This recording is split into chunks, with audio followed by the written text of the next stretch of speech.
What's up, everybody? It's Stadium Rant. We're back with Sit Down Territory, and we're giving you 125%, like the Bengals are probably giving T. Higgins with that franchise tag if they're deciding to do that shit. I don't know what's happening because they gotta pay Trey Henderson and Jamar Chase. Nah, dude. Nah. Since when were the good people in Cincinnati ready to spend that type of bag? I don't know. I don't think there's ever been a time. So, I mean, no time like the present. And that's what we're talking about today. Franchise tags. We're talking about important dates in the NFL offseason. I guess we can probably do that first since we'll give you guys the rundown. You probably know it, but like every year it changes. I can just do it real quick. We can discuss it if anything kind of pops out to you guys. So obviously today at 4 p.m. was the beginning of the franchise tag window that opens. That kind of marks like the beginning of the new league year. Well, not the official one, but like everybody's starting to reset. And then we get into March 24th to March 3rd, or I'm sorry, February 24th to March 3rd, the combine and all combine related things like that. March 4th, right at 4 p.m. is where the franchise tag deadline is. March 10th is where the fun begins at 12 p.m. That's the negotiating period, as we all know, is basically the start of free agency, except it's not the start of free agency, but it is, except it isn't. Classic NFL stuff, because money's not real until it is, until it's not. Yeah, Well, it is. there's always a bunch of funny memes and commentary at the start of the legal tampering period. I think Yeah. is what they is the what.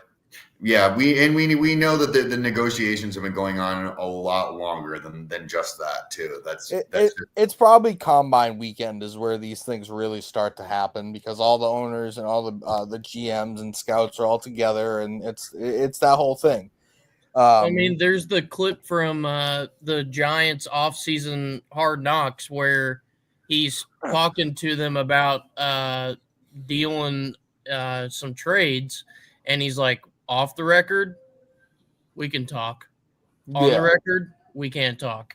And it's like, no, you just said that on camera, but okay. Yeah, well, he's probably like, oh shit, are they watching me all the time? And they're like, yeah, dude, all the time. And like, it sucks because Joe Shane's definitely like, I feel like he got a bad rap because of that, and the whole Saquon thing blew up in his face. I don't necessarily think he's a poor GM. I like his draft history. I think he's a solid drafter. I think he takes swings. They missed. He missed. They missed on Daniel Jones. They missed on Saquon Barkley. Yes, that's probably going to get you fired if you miss on something else. But I don't necessarily think he's a bad general manager. There are way worse ones that you could find in this league, I believe. But yeah, so then it's March 30th, I believe, are the annual league meetings, and those are where rules are changed and you get the annual picture of all the coaches together. Bill Belichick won't be there. Pete Carroll will. Wow. April 7th, programs with new head coaches can begin workouts. And then April 23rd, I believe it is, programs with returning head coaches can begin their workouts. So it's a little bit of a difference there. New coaches kind of get a couple of weeks to get their feet wet, I should say.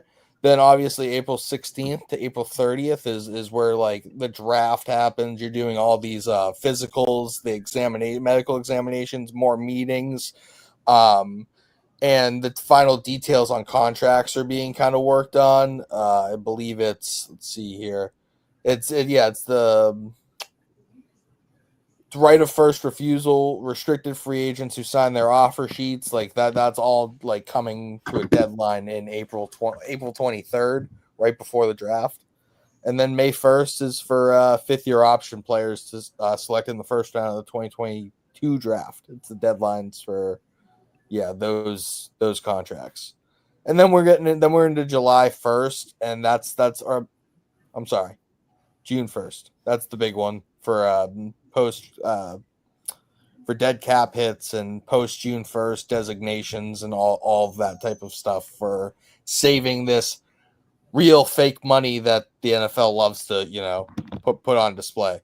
I really think the NBA has the best system currently. Like, yes, it's a luxury tax, but like they put restrictions on you rather than just be like, oh, you got to pay a sum.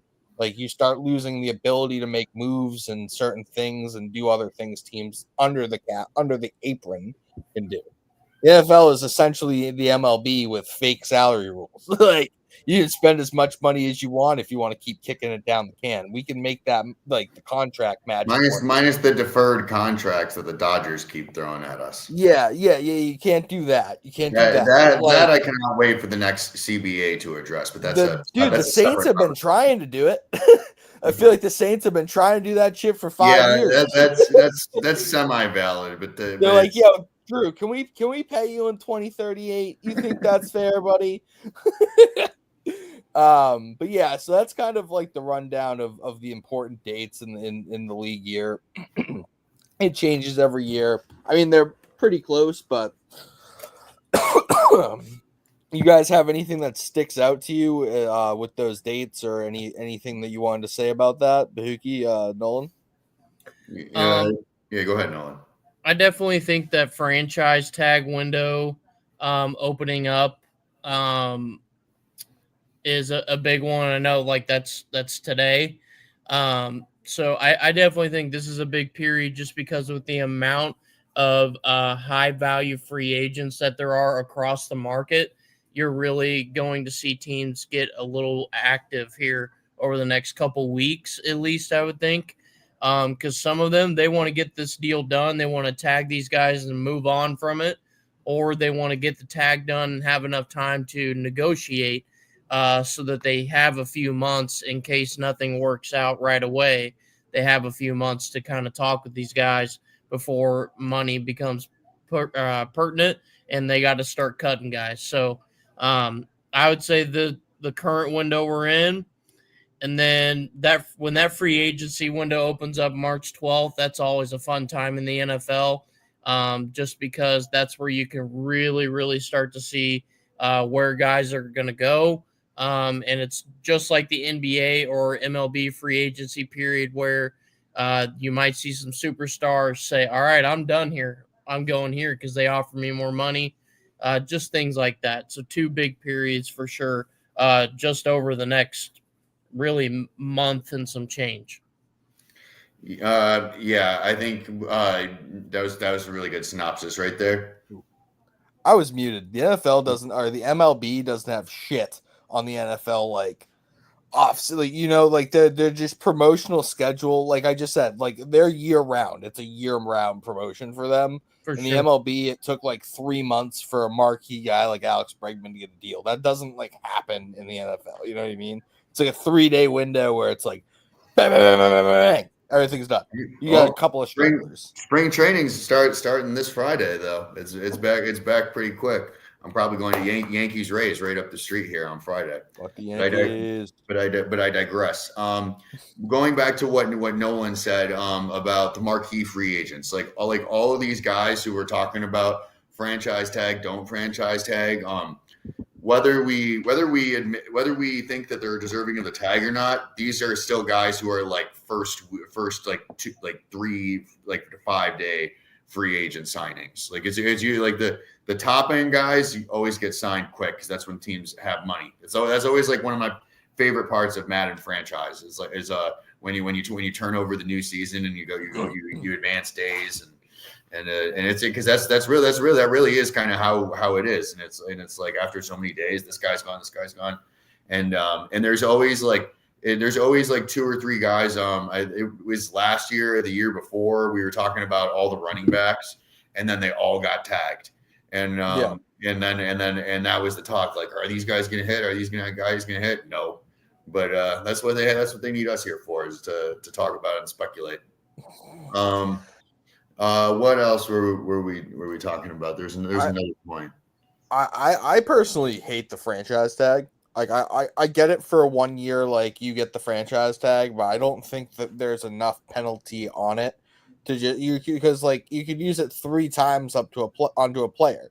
So for a guy like T. Higgins who's 25 looking for a new contract and deserves one, he keeps getting hit with yes, it's a big sum, but what if he gets hurt and he is a player with an injury history? Like he needs a guaranteed deal. Like they could just from 25 to 28, realistically, they could just keep paying the 125% increase every year because it's like what 4 or 5 million every year, and the salary cap keeps going up. So like you could essentially stranglehold T. Higgins's prime with the franchise tag. Yeah, you're playing with Joe Burrow and Jamar Chase. Don't get me wrong, that's a sick setup, and you're getting good money per year. But like, if one thing happens and your career's over, like that like your stability is gone. And obviously, it's like for me, if I made like $1 million, like what do you mean? You're complaining about stability? Come on, but like it's a whole different story when you're talking about that lifestyle, this lifestyle, that profession, whatever profession we're in. You know what I mean? It's just completely different. But um, so yeah, I think we can um move into our next thing here. It's who had the best new coaching staff and why. So like not just like the best head coach, but like the best staff. Bahookie, how would you go first? Yeah, there. I don't know. I think there's like the two jobs that were the most attractive. We were pretty much in consensus on. And that was the Bears and the Patriots jobs here, and the situation that Ben Johnson is walking into, I would say, at least on paper, like we were saying last year, the Bears are like have more pieces to work with, and if Ben Johnson can't fix Caleb Williams, then I don't think anybody can. Yeah, he's not to be fixed. Yeah, there's I mean, and there's some people who aren't so sure how Ben Johnson will do as like a head coach. Maybe he's a guy who's a good OC. There are guys who are like great coordinators, but just not great head coaches, and that still remains to be seen here. But if you look at what Vrabel has done with his staff, like top to bottom, all the guys that he's brought in, there's been some real heavy hitters there. I don't think a lot of people would have expected them to get all of those pieces. Yeah, you should be excited. The roster is still Porous. Yes, at best. it's Swiss cheese. It's got holes all over it. There are things to be optimistic about. I saw an article that came out yesterday or today about like if Drake May was coming out in this draft class, he would be the number one pick. Clear cut. I liked Drake May going into this year, and I think that there's a lot to be optimistic about each team. I'd say overall, how do I feel? I think I feel a little bit better about the Bears this year than I do about the Patriots. But just looking at the staffing hires, I think overall the Pats probably I would give the slight edge to. Yeah, I'll take the second one on this. I had it be in the Pats only because I don't necessarily trust the other people Ben Johnson's bringing aboard to Chicago as far as the staff wise. Like I don't, it's not that I don't like them. It's just when I look at the staff that Vrabel's, especially on the offensive side of the ball, when you have McDaniels, Doug Marrone, Thomas Brown, and Todd Downing, and like you have one like McDaniels is your play caller, and all three of the other guys are positional coaches. Like that's crazy. All four of them have head coaching experience on the offensive side of the ball. They've all exclusively worked, with quarterbacks, with the offensive line. Like these are things that like I am just really, really excited about. We went from being one of the most inexperienced staffs in football to having possibly some of the most experience, because like you can't obviously you got the Chiefs, like the 49ers, the Rams, but like that, like you went from being this is an issue to now it should be a strength. You've kind of refilled the shelves of your coaching cupboard, which have been bare for years, just like the players, which is why the team has sucked for a while. Like the cupboard just went bare. They couldn't find anybody to replace people who left in every level of the organization. Nolan, you had the Pats too, right? I mean, Bahooke has summed it up well. Like, we're all pretty much in kind of agreement that there's really two teams that you look at here for who kind of went out and got a full staff together. Because I mean, yeah, the Jets getting Aaron Glenn is great. Like, you get somebody who knows that franchise, used to play for you, and is coming into a good situation. I mean, Aaron Rodgers is gone now, so it'll be different. But as far as full staff, yeah, I have a tie here for me, just because it feels like both of these teams recognize if we're going to be legitimate about trying to go from where we are to trying to get back to winning more football games, we got to have a complete staff. No more of this, well, we don't know how the O-line coach is feeling or things like that. Just none of that has to be there. And as far as the more attractive coaching staff, I mean, obviously the Bears get it because of the pieces they have, like Bahooke said. Yeah, the more attractive job was the Bears. They actually have players other than the quarterback. it's tough to like look at that roster and say, yeah, Ben Johnson didn't want to go. If you give us DJ Moore, then is the equation different? Like, if DJ Moore is off of the Bears and on the Patriots, would you just be like, "Word, I'll take the Pats job now"? Because I sure as shit would. I mean, that would help. That would help. But they've got some they've got decent running backs there. They've still got Cole Kmet.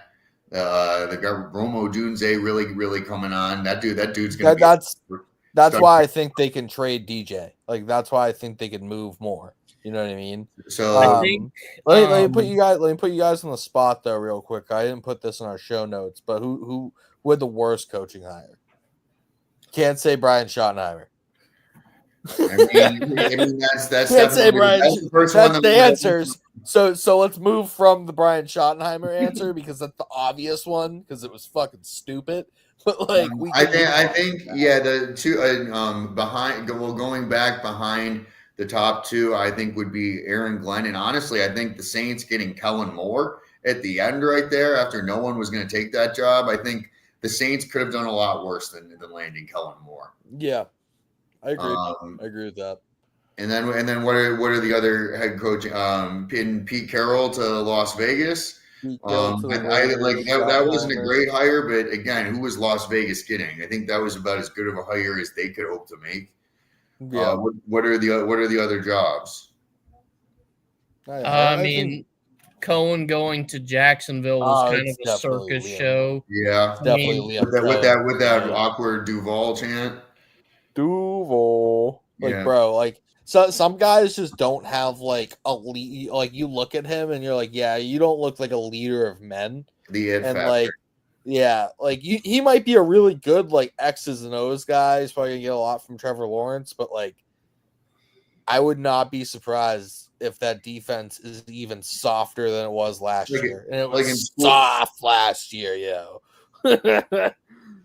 Yeah, so yeah, I think those are probably your bottom tier candidates right there. Yeah. I like the Pete Carroll hire. I'm a little skeptical about the Aaron Glenn hire. I like Aaron Glenn a lot, but I liked Robert Saleh a lot. Like, it feels like a very similar thing to me. They still don't have a quarterback. They have a great defense. They got good weapons. They have an unproven defensive-minded head coach who should be a leader of men, but they don't know what to do on like an X's and O's standpoint. I don't think the X's and O's is Robert Saleh or their like weak points or anything, but like something just didn't work, and it seems like they've done the same exact thing, if that makes sense. So that wasn't my favorite hire. You know what I mean? The hire was more attractive before them parting ways with Aaron Rodgers because you're like, okay, they bring him in, you pair him with Aaron Rodgers and Devontae Adams. It's a whole new Devontae could be on the way out too. Exactly. I am almost positive he's not going to stay on that football team, bro. No. Also, why does Jalen Milroe feel like a New York Jet? Like, why is that a thing? Does that feel like a thing? Because it feels like a thing to me. Where are the Jets picking? What are they, like 7th or 8th? Yeah, I mean, no, I wouldn't say in the first. I'd say they could get him in like the 3rd round, but like him in the 3rd round to the Jets just feels like. It's like, a match made in hell. No, dude, it's higher all over again. Because like he's gonna go there, be bad, go to a new team, be good for a little bit, and then be back to being just okay. Like it's gonna be Geno Smith. Yeah, I would say that hire just kind of drops down a little bit in grade now because they brought him in to pair him with certain players.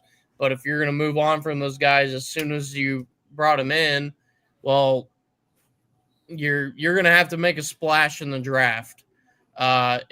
If you want this hire to work out the way you're hoping, you're gonna have to draft really, really well. And I just don't know how much confidence there is in that team to draft really well. Don't quote me on this because I'm like starting to dive a little deeper into my film work and my research on these quarterbacks and these players. Jackson Dart might end up being the best quarterback out of this class. That's just it's early to say. He's been one of the fastest risers, it seems. I didn't really feel like he was a guy who he didn't show anything really in person, but like when I've watched watching some of his tape, going back looking at some of the numbers and like some of his big time throws, his turnover worthy plays, and his pressure to sack ratio are all way ahead of Ward's and all these other players. Like he deals with pressure the best. He has a good time to throw. These are all things he takes the least amount of sacks. These are all things I didn't really realize until kind of going back and looking into these things. So we'll see. We'll have to clip that. Don't.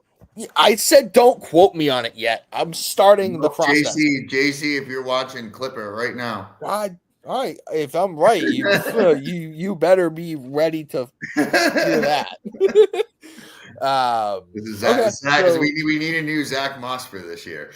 Oh, dude, I'll give you one. We'll find one. Don't worry.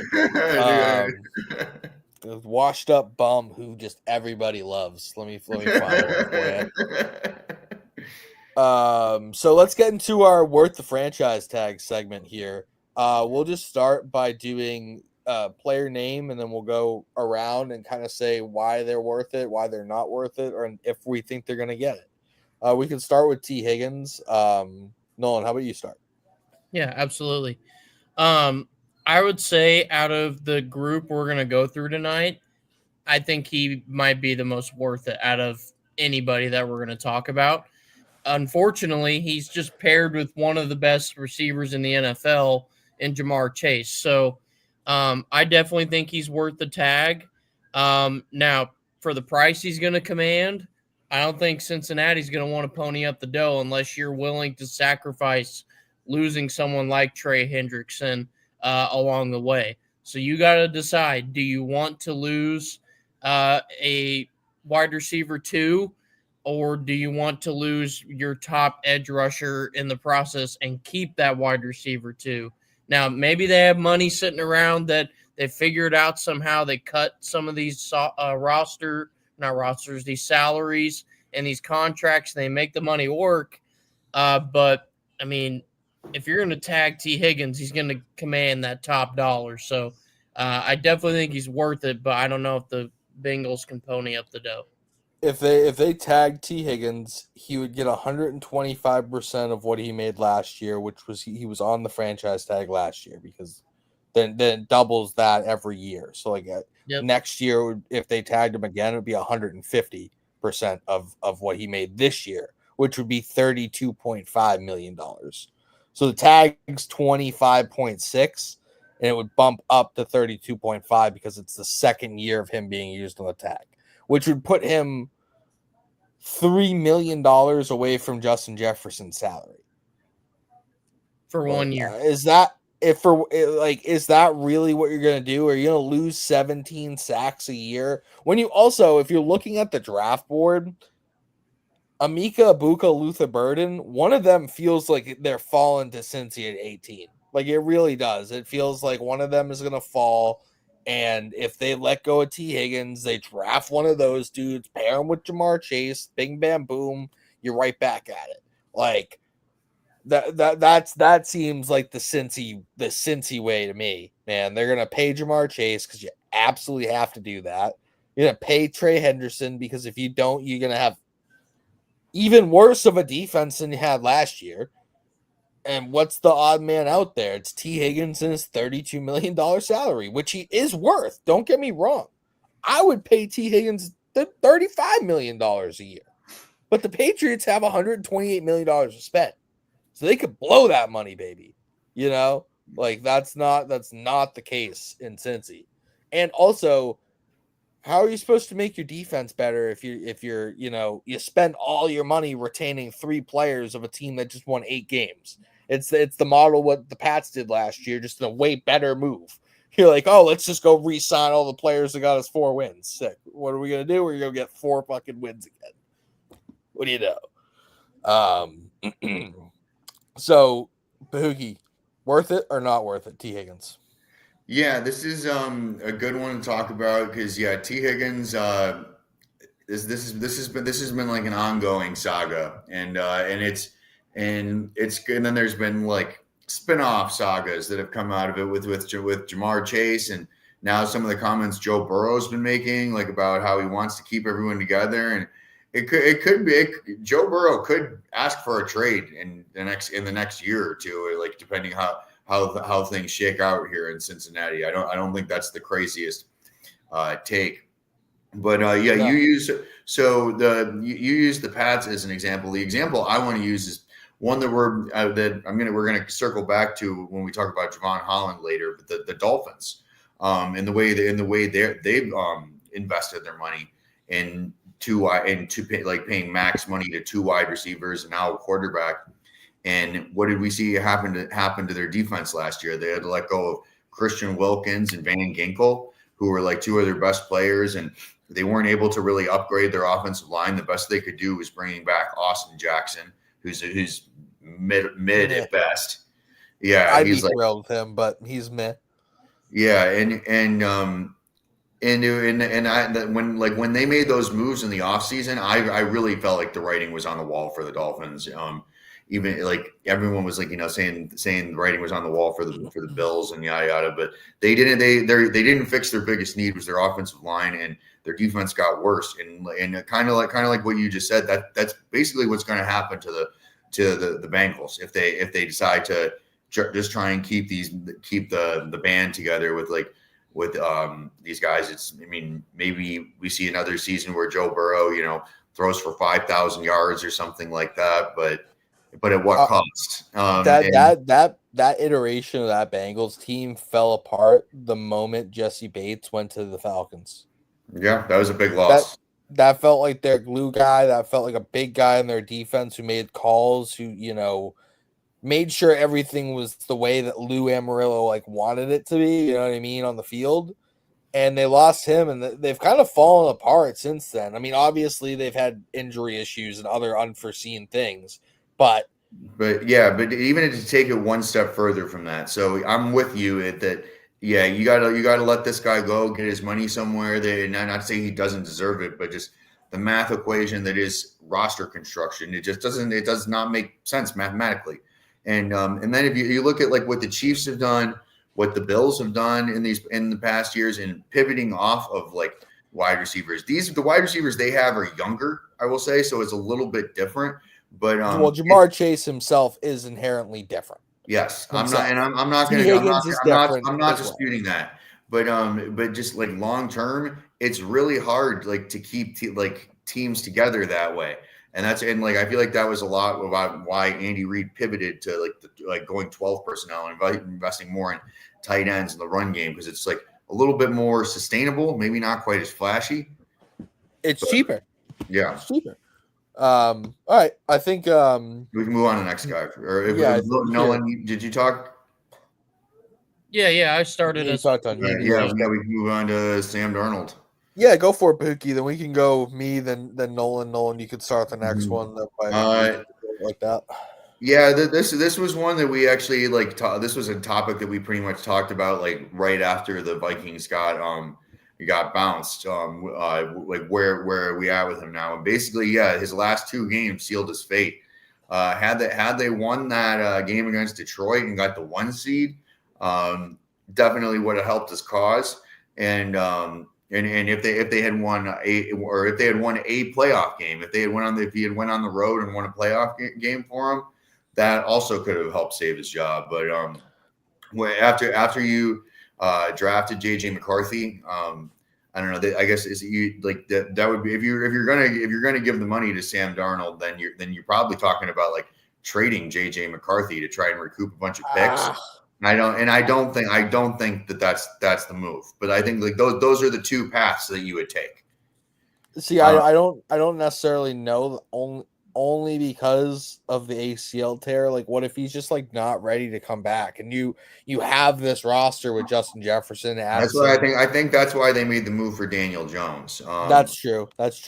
And so yeah, if Daniel Jones has to be your bridge quarterback, I think you could live with Daniel Jones as a bridge quarterback, knowing you can live with him with Justin Jefferson and Jordan Addison and friends. Yeah, and let him play out to where your bye week is or something like that.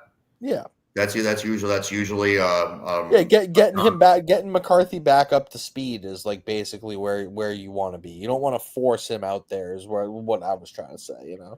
So yeah, Sam Darnold. I think he earned himself a contract somewhere. I think he'll be playing football for somebody. But yeah, I don't think that it's gonna be in Minnesota next year.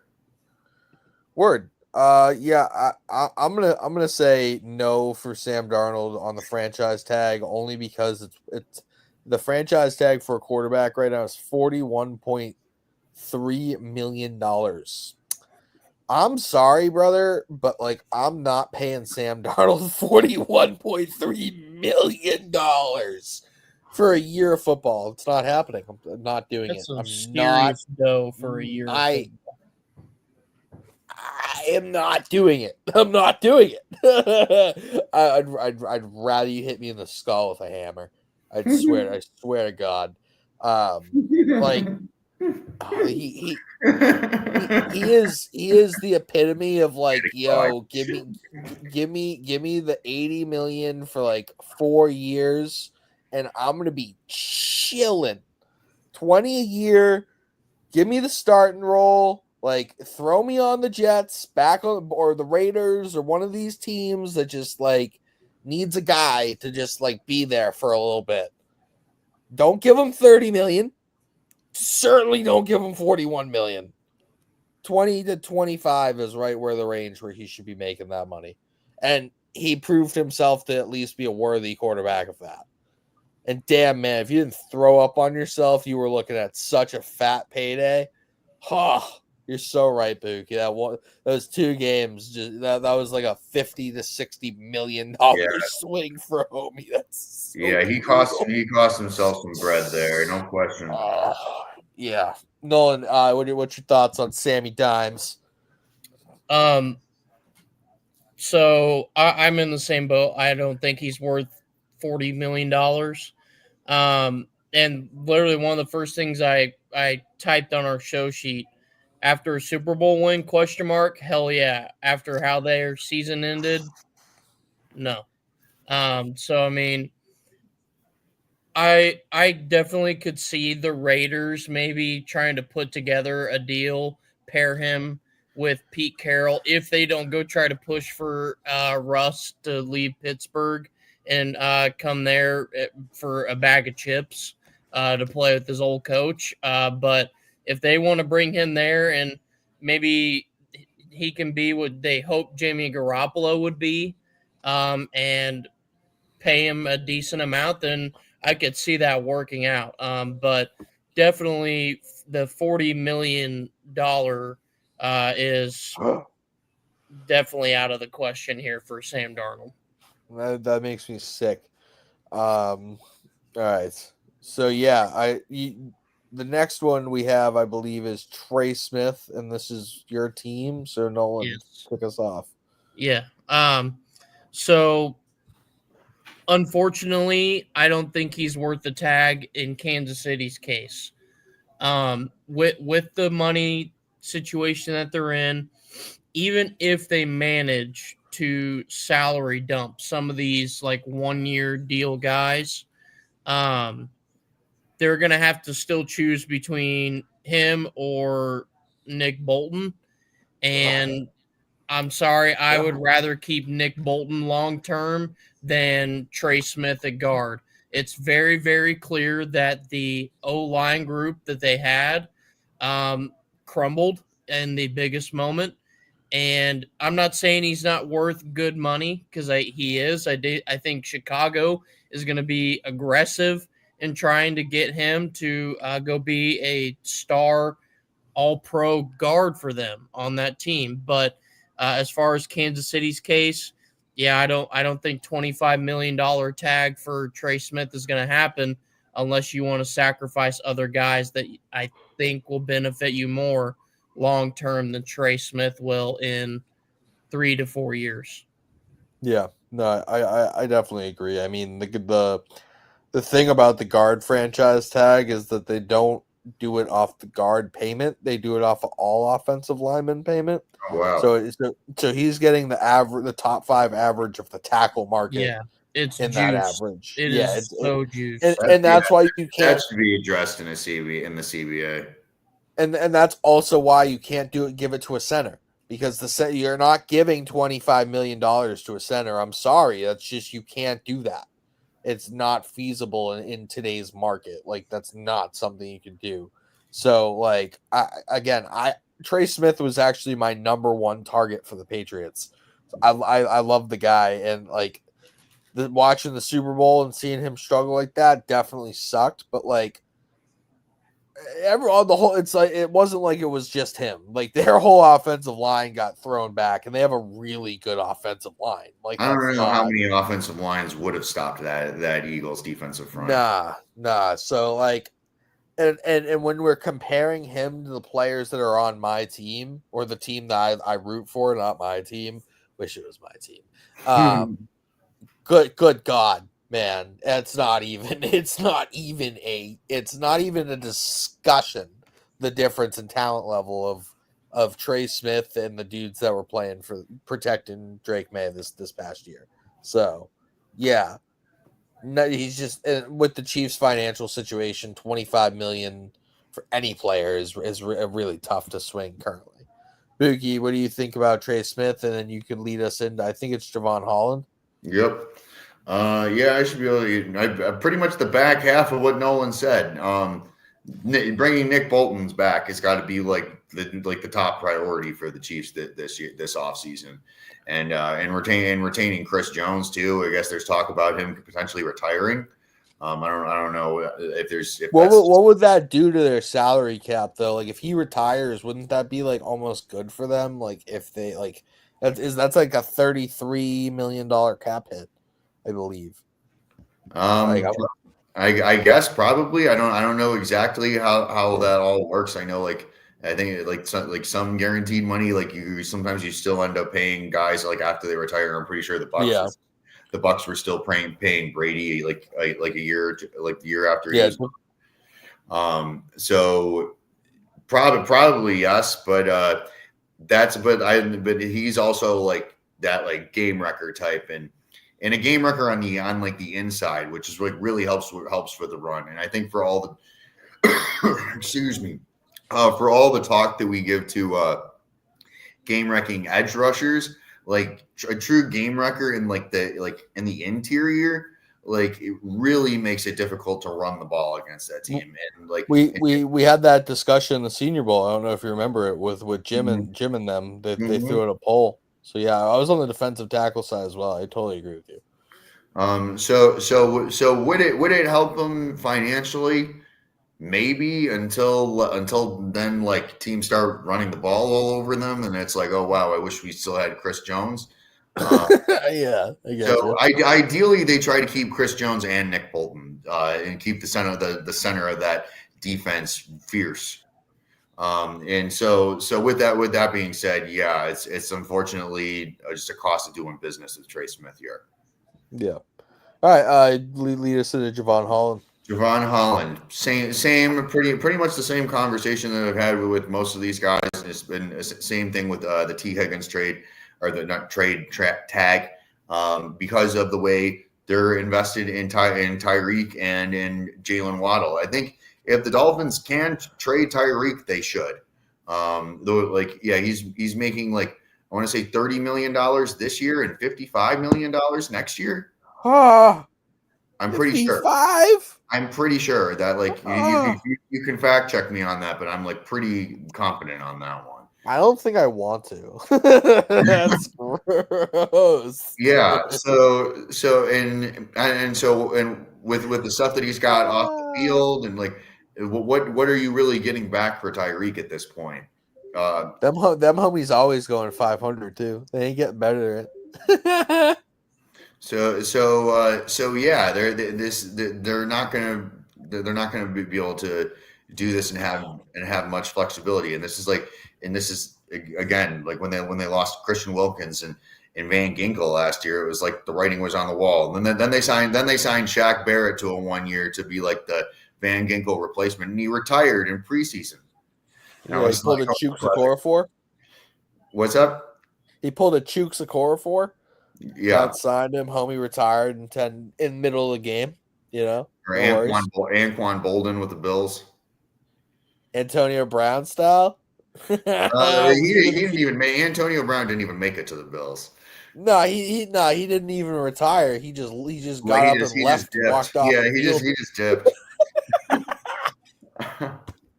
But anyways, That's crazy. yeah, it just can't make this happen financially with Javon Holland. You guys, I mean, we're pretty much in consensus here. Yeah, I mean, I think that, like, yeah, Tua's about to be making $55 million. Tyreek Hill makes 30. Armstead makes 25. Jalen Waddle makes 25. Like, you just don't have the bread. But watch this be something that the Dolphins do, and they're like, oh no, we're gonna franchise Holland, like, just because, and then nobody's gonna give them. Greer is bad at his job. Yeah, you know, because he tries really hard, and it just always ends the same. 500 or one game below. One game above or below. That's the right there. Right there, man. So our next player, I believe, is Josh Sweat. Yeah, because like we're all consensus on Holland. I'll go first on Sweat. I actually think the Eagles do franchise tag him. I don't think he's going anywhere. Why change a single thing to this offensive line? Jeffrey Lurie's got deep money bag pockets, yo. Like, keep on spending. Like, what's it called? Howie got hit in the face with a beer can. He wore it and still smoking a stogie. They don't care about any sort of financial means. They're ready to go do that shit again. Like, don't get that twisted. Josh Sweat's staying on the Eagles. So one sec here. We got a comment on X. Clay from Brooklyn, Giants fan here. We can get Miami Holland back for your second round pick. What say you? So you're gonna trade your second round pick to Miami for Holland.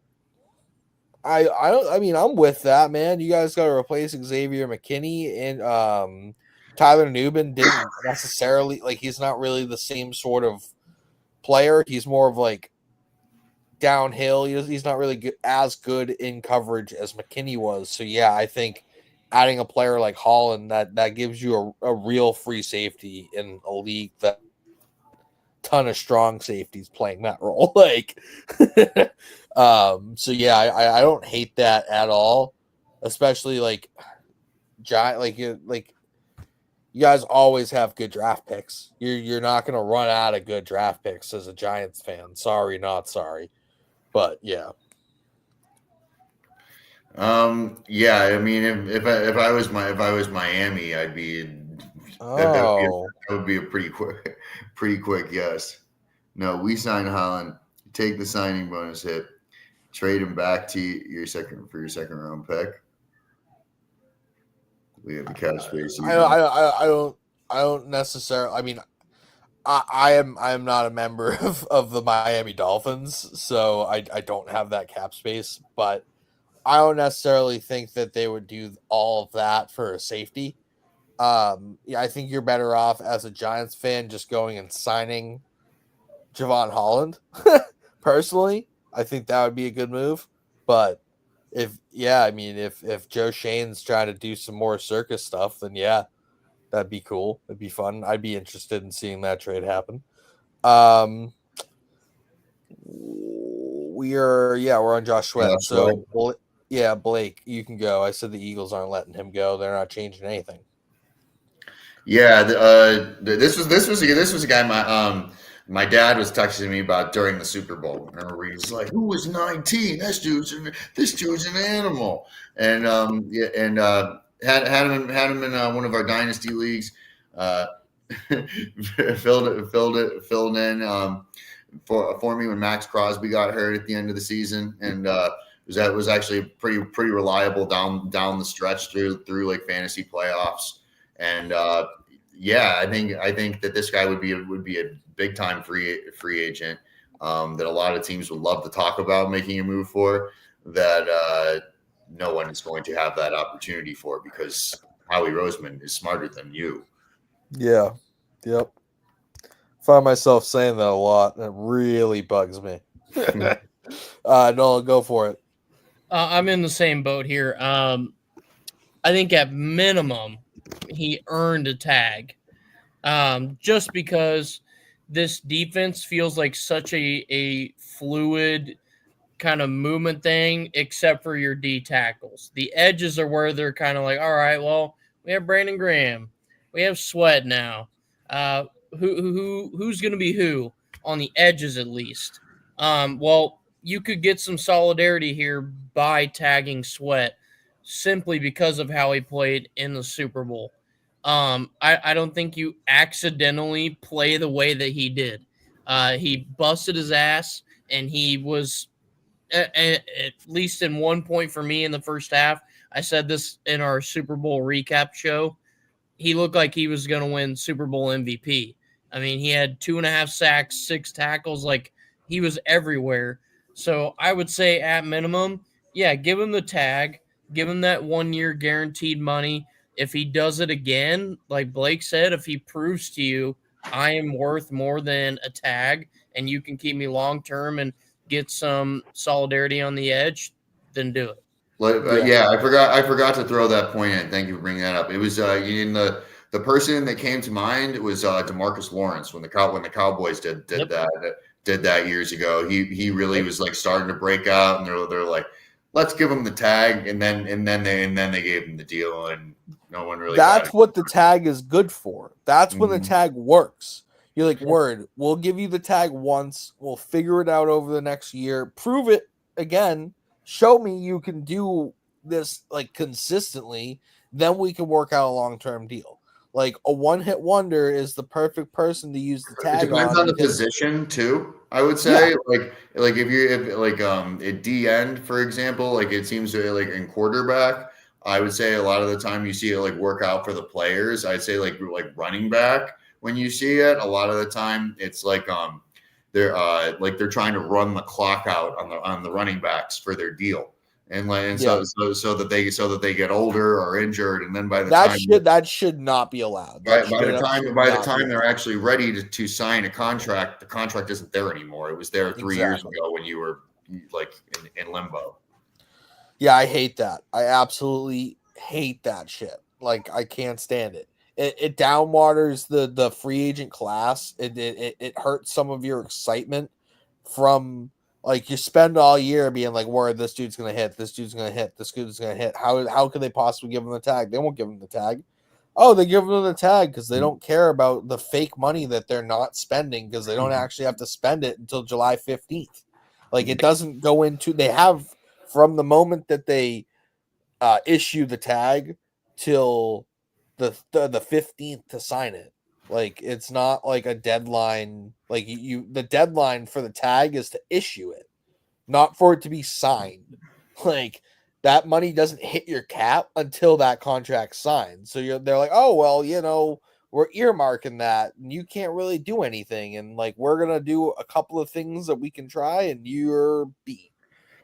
Here's 32 million. That's sick. Don't get unless you hurt. want to try and pull Le'Veon Bell and sit out a year, which didn't really work very Nope, well. then it's not going to work. And like nobody's going to give 2 firsts for T. Higgins on the non-exclusive tender. You know what I mean? It's not going to that's not going to happen. So, word. All right, Josh Sweat's done. Najee Harris is the next one. I'll go first. I think the Steelers get a deal done with him before the deadline date.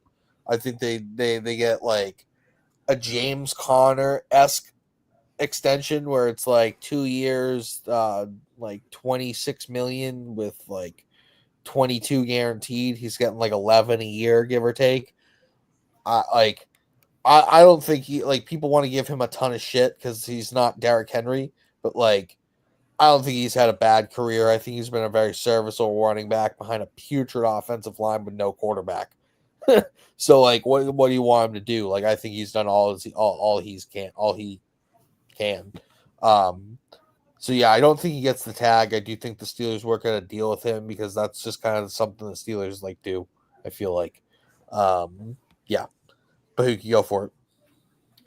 Yeah, I think he's been like good, not great. I remember watching him at Alabama like in his senior year, and he was a guy who really like jumped off the tape, and I thought it was really going to be like great in the NFL, and I feel like he's been good.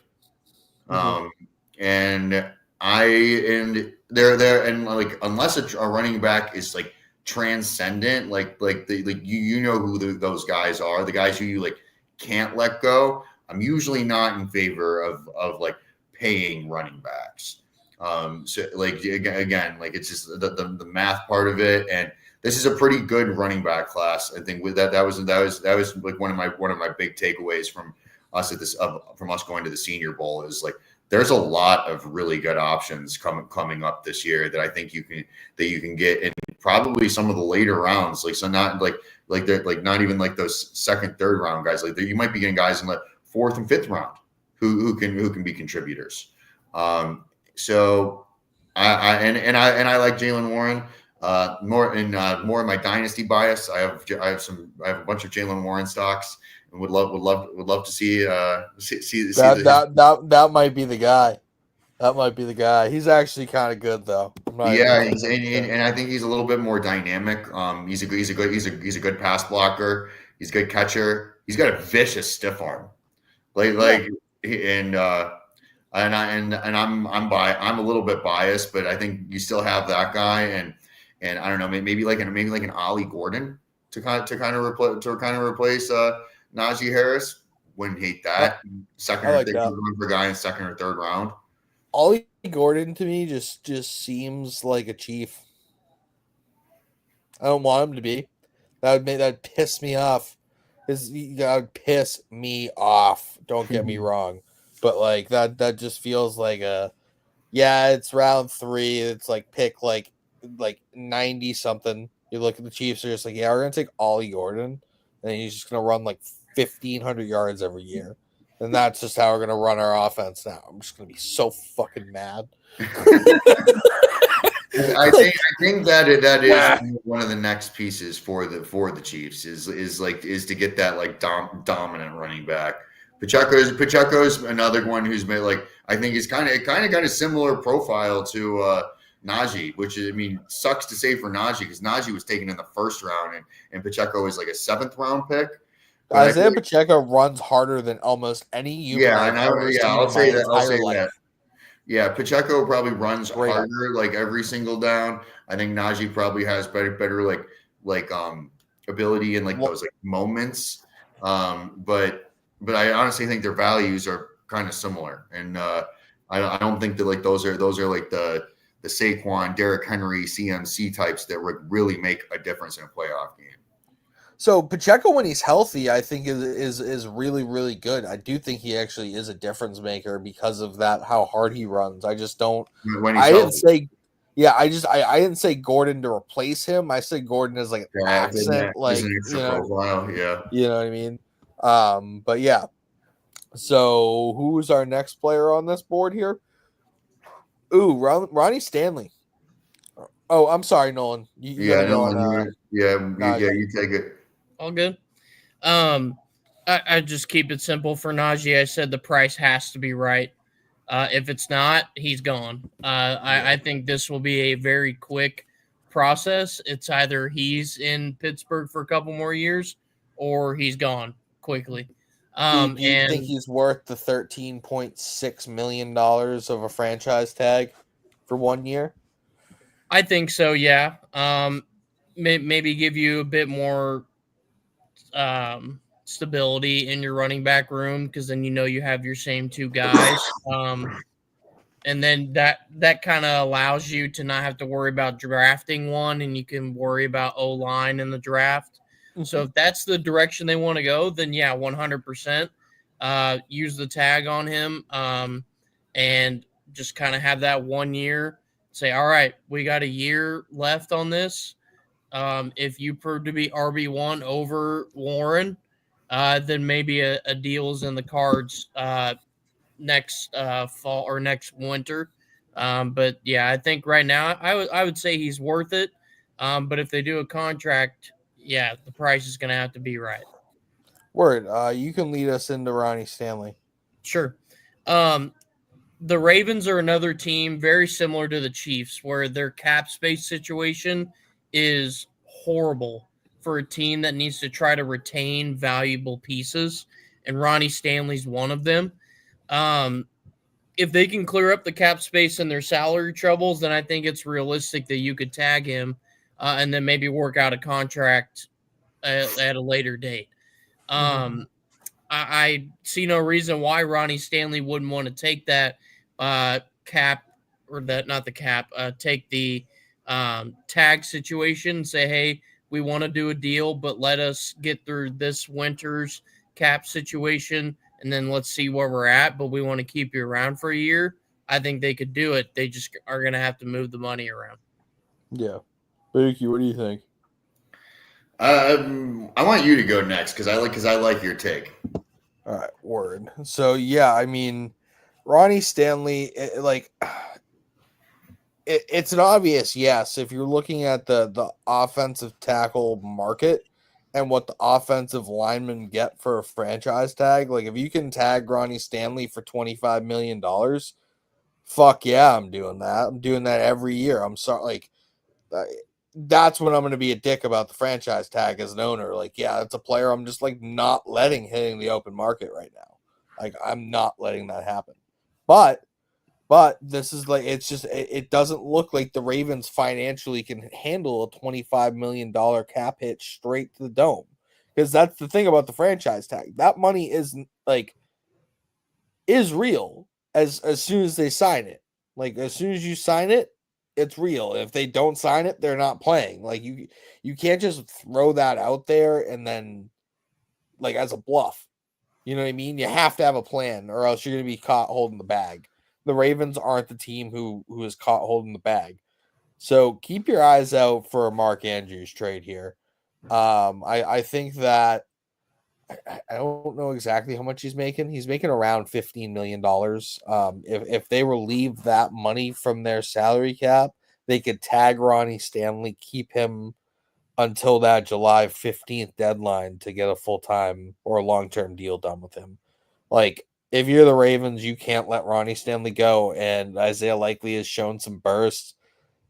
It's a tough business, buddy, but Mark, thanks for all you've done. Maybe don't let the door hit you on the way out.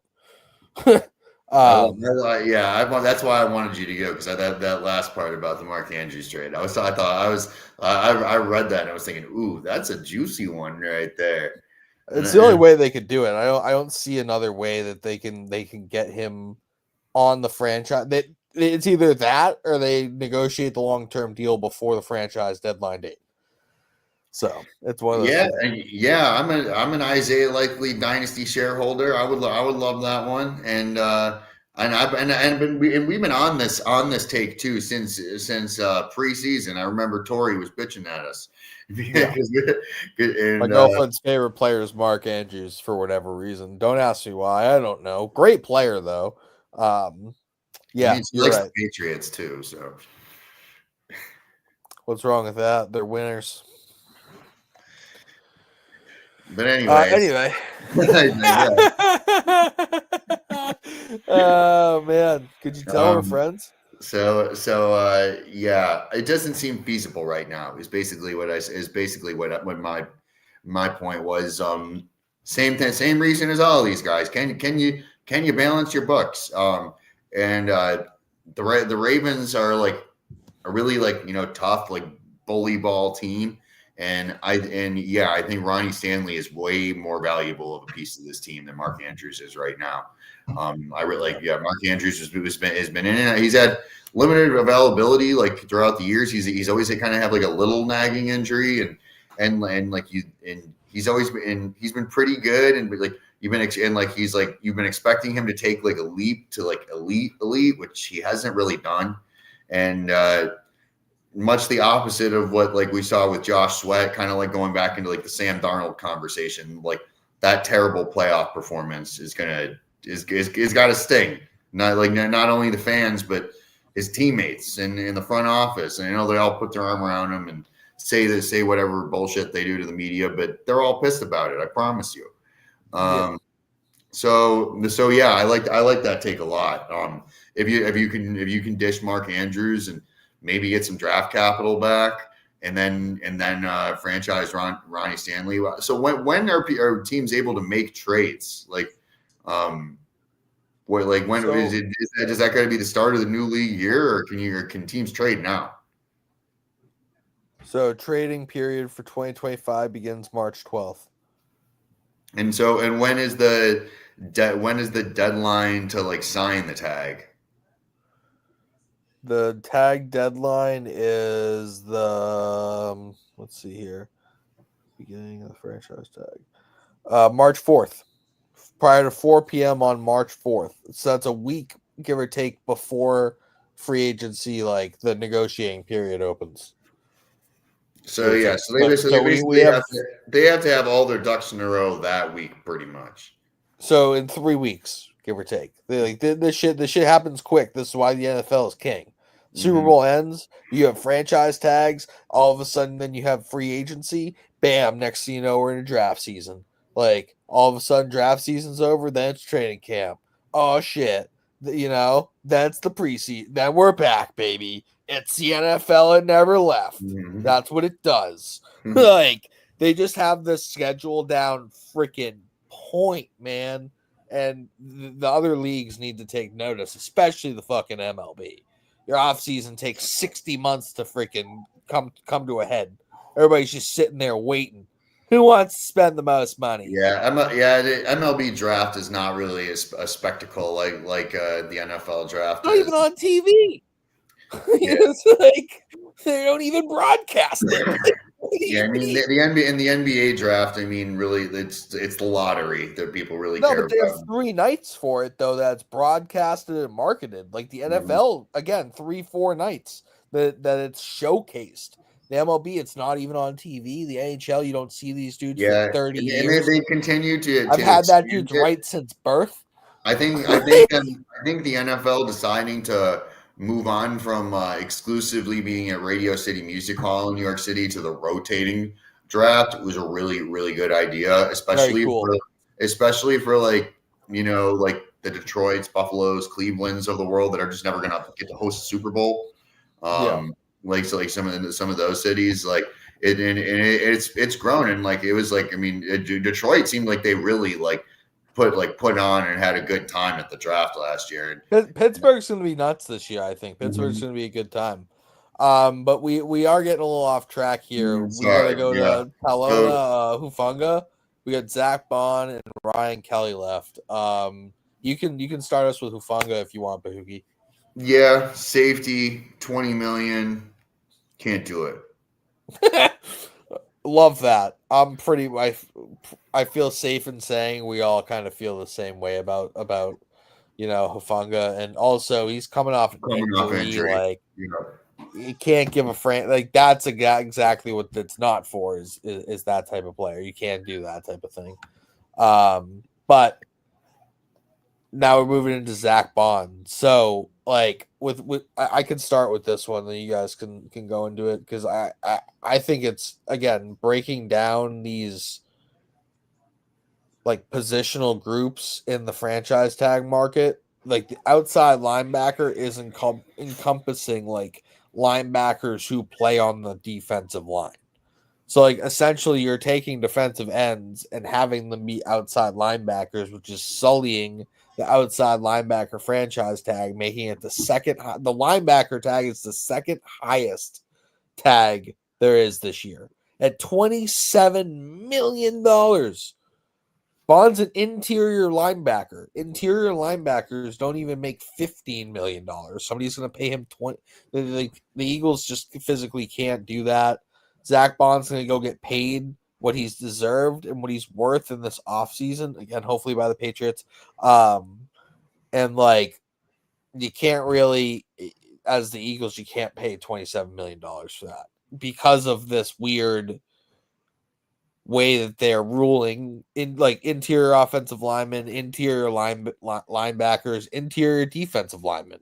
Everybody kind of gets thrown into the same thing there. So, yeah, that's kind of how I feel about that. But Nolan, you want to go next? Yep. I have on here on my notes to say he played great, but not $27 million for 1 year. Great. Yeah. Yeah. There's other guys that you can pay and dish out that kind of like split that money up and dish out. That's why I don't know, man. I don't think he's worth 27 million just straight up. You would really, really, really have to see a completely different stat line from him, because if you think about it, I mean, yeah, he had a decent regular season, but the postseason was where he really kind of turned up the dial. If he did that all year, maybe, but not for 27 million for 1 year. It's just too much. It should be around like 18 million. Like, I could justify. But maybe if you didn't have Josh Sweat on your team as well. But, like, I could justify that if that was your only player looking for the tag. Bahooke, what do you think? Yeah, two-parter. I mean, we were all in consensus that they're franchise tagging Josh Sweat, so they can't do it twice. But yeah, this is not a deal that Howie Roseman would make. Again, he's smarter than you. All right, so not you guys individually, but every single person watching this. Yeah. That's why he's in the job that he's in, and we're watching this. But anyways, I digress. He's got a good payday coming, and no, he's not going to get the tag. Or move us into Ryan Kelly, yeah. Yes. So this one, I feel like the writing's been on the wall for, and again, we touched on it with all of the linemen being thrown into a bucket together for the way it's calculated. That was something I learned talking through this, and something that definitely needs to be addressed in the future. But he said, like, when the season ended, that it's been an honor to wear the horseshoe, and that sounds like someone who knows that they're going to free agency. Yeah, that definitely does. Nolan, you want to go next, and then I can finish it off? Yep. I put 2 words on here. Definitely not. There's not many centers that are worth, or I don't think there's any center worth 25 million for 1 year. And I love Creed Humphrey, man. I do. I love Travis Frederick for Dallas. That man was unreal, but not for 25 million a year. Hell no. Yeah. Not happening. Yeah, no, I agree with you. No center will make $25 million. Like, it's not going to happen. That's just not, like, how the money hierarchy in this league works, and that's okay. I mean, I think the highest money that we'll see a center make is like 20 million, maybe 22. That's like the best center in the league at any given point in time. But yeah, so that's kind of our show. I mean, as next week we're gonna have a interview. Nolan, who's the interview with? So it's with Sean Bain Jr. He plays in the CFL. I went to college with him, and he's coming off an injury, so he's looking to have a kind of bounce back year. But he was 1,000-yard receiver this year before he got hurt. So he's real deal, good talent, really nice guy, and it'll be a good interview for sure. Awesome. That's gonna be Monday at 7, right? Monday. 6 Central Time, 7 Eastern. Yep. Yeah, yes, sir. So make sure you be there. We'll be there. We'll do that interview, and then next Tuesday on our regularly scheduled show, we're gonna be digging up our takes from this previous off season. We're gonna be going through those and looking at how we did, and I had at least 4 strong ones. Also had some pretty grisly misses as well, but had some 4 strong takes. I hit right on the nail there. But that's a little preview for next week. Thanks for joining us. We had 131 people watching. Thank you guys. Make sure you tune in this week, next week. Also, check out NFL Draft Professor's YouTube channel. They're live mock drafts every single Friday. We're playing an event with them on March 7th for a mock draft, 3 rounds. It's going to be a bunch of fun, bunch of comments, bunch of draft knowledge and takes. So make sure you be that. Go subscribe to them. Go subscribe to us. And yeah, check out stadiumrant.com for all of our articles. And yeah, have a great night.